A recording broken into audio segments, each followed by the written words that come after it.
España llevaba menos de 48 horas siendo campeona del mundo cuando sus jugadores empezaron a hablar. No sobre el gol, no sobre el trofeo, no sobre el extraordinario camino que los había llevado desde su primer partido hasta la final sin sufrir una sola derrota. Ni siquiera sobre Lamine o Nico Williams, ni sobre los 17 segundos que le tomó a Ferran Torres controlar el balón y clavarlo bajo el travesaño, en el minuto 106. Resopla. Afasen sobre lo que pasó después del pitido final, sobre lo que le hicieron a Gavi, sobre lo que Leandro Paredes le hizo al cuello de Eric García, sobre la noche en que Argentina le mostró al mundo quiénes son cuando el resultado no les favorece.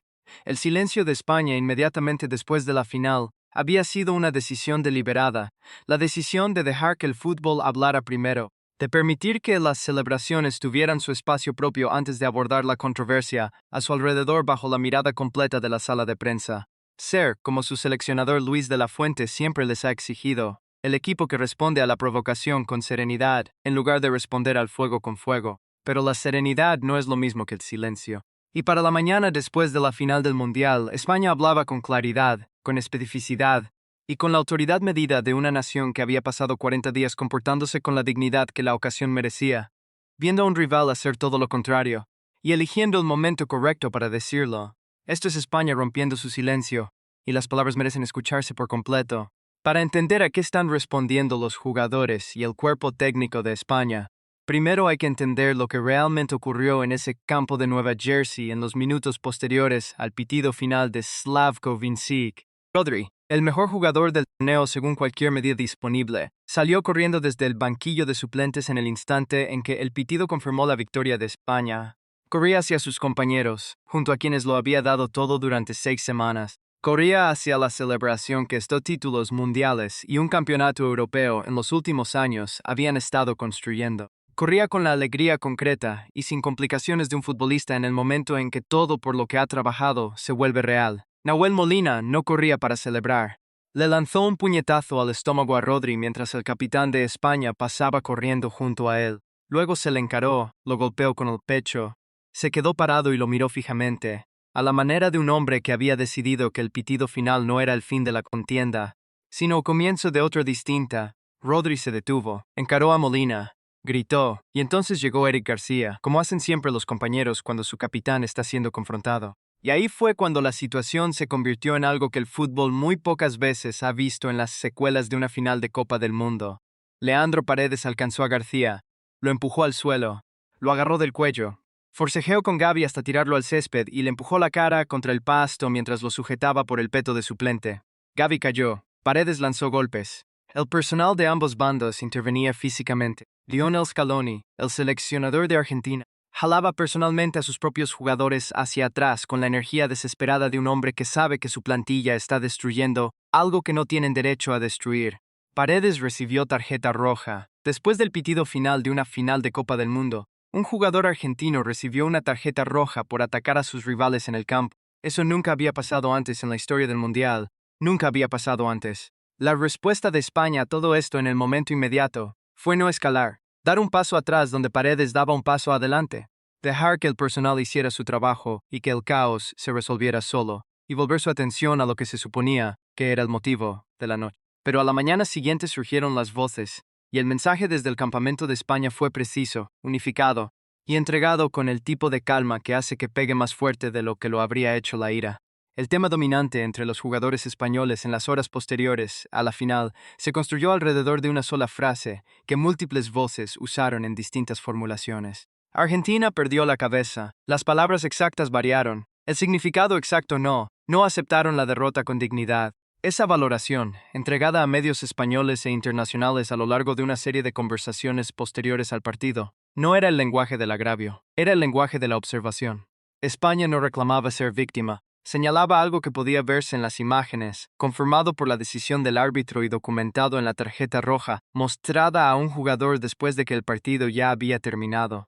Varias voces españolas fueron más allá, enmarcando lo ocurrido no simplemente como un incidente individual, sino como el punto final lógico de un enfoque de torneo largo por parte de Argentina, que había sido visible desde el primer partido hasta el último. La narrativa que España ha impulsado hacia la esfera pública es la que NBC Sports capturó en su titular de la madrugada, impreso mientras las luces del MetLife Stadium seguían encendidas. Rodri, siempre el maestro, mientras España mantiene la calma frente a los pendencieros callejeros de Argentina. Pendencieros callejeros. Dos palabras que no vienen directamente del campamento de España, pero que llevan una lectura del arco completo del torneo que las propias voces de España, en su lenguaje público más cuidadoso, han pasado la mañana siguiente reforzando. El detalle específico al que los observadores de España siguen volviendo no es solo la trifulca posterior al partido. Es el hecho de que Paredes ya había demostrado durante el propio partido exactamente el tipo de comportamiento que la trifulca simplemente continuó. En el minuto 52, los árbitros no vieron cuando empujó a Rodri por la espalda. Finalmente fue amonestado por derribar a Dani Olmo durante una tensa confrontación física en esa misma jugada. La agresión que produjo una tarjeta roja después del partido no fue algo que surgió de la nada cuando sonó el pitido.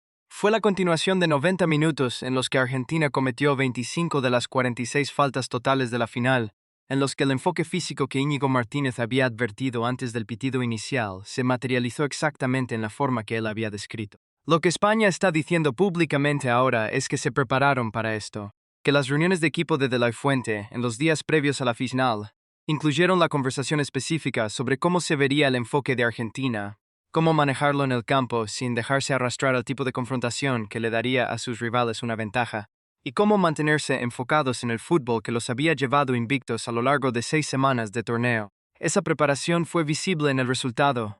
España ganó. Jugaron su juego dentro del ambiente de 46 faltas que Argentina construyó alrededor del partido. Encajaron su gol anulado, absorbieron el caos, resistieron la presión de la prórroga, con 10 hombres del otro lado, encontrando reservas de resistencia que nadie podría haber anticipado del todo, y produjeron el gol que importó a través de la conexión entre Nico Williams, un cabezazo hacia atrás, y el pie izquierdo de Ferran Torres encontrando el rincón inferior. Y luego, cuando el partido terminó y comenzó la provocación, se mantuvieron en el carácter que De La Fuente ha construido a lo largo de 2 años y múltiples torneos importantes. Las voces de España ahora hablan de la experiencia de esa noche, con la serenidad que caracterizó la forma en que jugaron a través de ella. El contraste con la respuesta de Argentina es tan significativo como el contraste en la conducta de los jugadores esa noche, donde España habla de lo que se sintió ser agarrado del cuello y forcejeado hasta el suelo en una final de Copa del Mundo. El campamento de Argentina ha estado notablemente más callado. Scaloni, cuya contribución principal a la escena posterior al partido fue intentar separar físicamente a sus propios jugadores de los rivales a los que estaban agrediendo, no ha abordado la trifulca directamente en ninguna declaración pública confirmada hasta el momento de este reportaje. La ausencia de esa respuesta es reveladora a su manera, porque las acciones específicas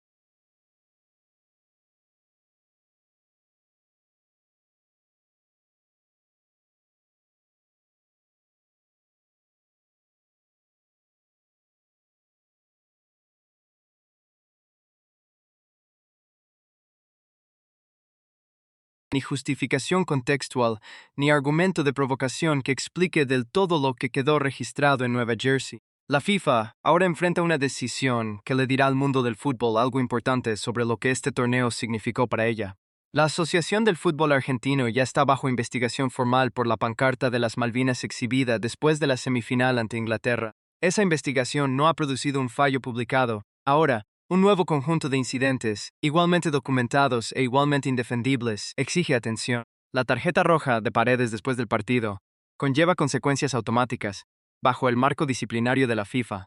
Sean cuales sean esas consecuencias, representarán el mínimo. La pregunta más amplia es si la FIFA abre una investigación más extensa sobre la conducta de varios jugadores argentinos, y si esa investigación produce resultados proporcionales a lo que capturaron las cámaras.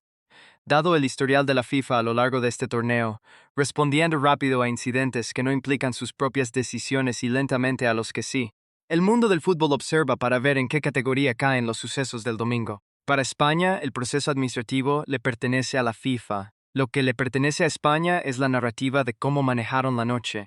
Y esa narrativa, construida cuidadosamente en ruedas de prensa y apariciones mediáticas a lo largo de las 48 horas desde el pitido final, es la que el mundo del fútbol terminará recordando con mayor claridad. Una victoria para el fútbol. La frase ha sido usada por voces españolas en distintas formas para describir lo que creen que representó el resultado y la conducta a su alrededor. No simplemente una victoria de España sobre Argentina, aunque lo fue de manera contundente, sino una demostración de que un equipo puede ganar el Mundial sin agarrar a nadie del cuello, sin darle la espalda a la ceremonia del trofeo, sin necesitar que se muestre una tarjeta roja después de que el partido ya había terminado. El logro futbolístico de España a lo largo de este torneo se sostiene enteramente por sus propios méritos. Invictos desde el primer partido hasta el último, el plantel técnicamente más completo de la competición, un ambiente de entrenamiento construido sobre el propósito colectivo y la expresión individual que produjo actuaciones dignas del título que ahora ostentan. Y luego, en los 93 minutos y en las ceremonias que lo siguieron en MetLife Stadium, produjeron una cosa más, una demostración de cómo se ve cuando una nación gana con clase. Se ve como Rodri dando un paso atrás en lugar de uno adelante. Se ve como De La Fuente jalando a sus jugadores hacia la celebración en lugar de hacia la confrontación. Se ve como España formando un pasillo de honor para el equipo que había intentado pelear con ellos minutos antes. Y suena como una sala de prensa a la mañana siguiente, donde las voces españolas eligen sus palabras con cuidado, dicen lo que hay que decir, y no necesitan gritarlo para que las escuchen.